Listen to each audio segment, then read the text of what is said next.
créatrice de mobilier et accessoires en carton au sein de l'entreprise Mobilia dell'Arte.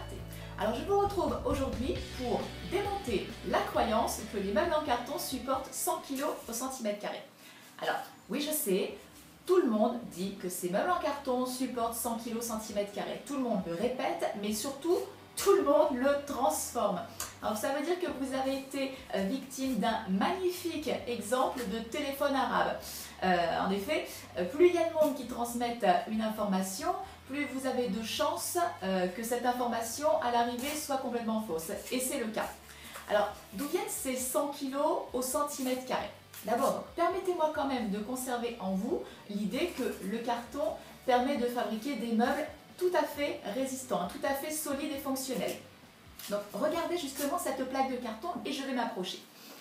Donc, c'est sa structure alvéolaire, ici, donc ces petites vagues que l'on voit, qui supportent 100 kg au centimètre carré. Donc, vous avez bien écouté, hein, j'ai dit c'est sa structure alvéolaire qui supporte 100 kg au centimètre carré, pas le meuble.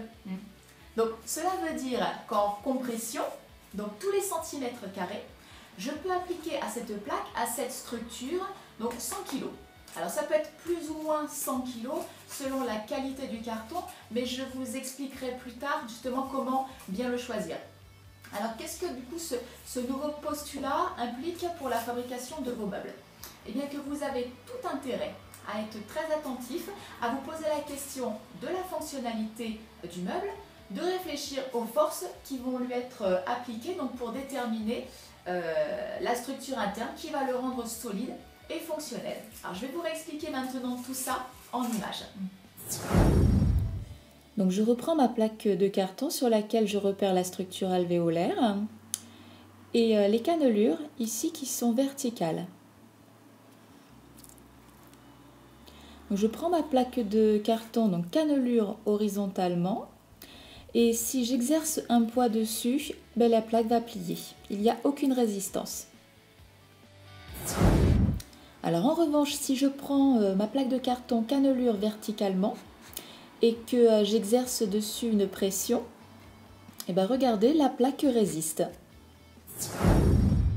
Alors comme vous n'étiez pas obligé de croire que j'ai une force absolument herculéenne dans les bras, je suis en train de vous préparer un échantillon de structure interne. Voilà, que je monte. Et sur cet échantillon, donc je vais poser une plaque de carton pour simuler le dessus de mon meuble. Voilà, et je vais exercer donc tout mon poids dessus. Donc repérez mes mains, hein, je ne me tiens à rien du tout. Il y a juste la structure interne qui me porte.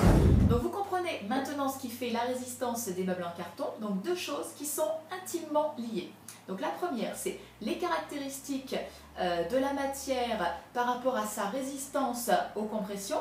Et le deuxième, c'est la structure interne de votre meuble qui sera choisie parmi 4 techniques majeures de création.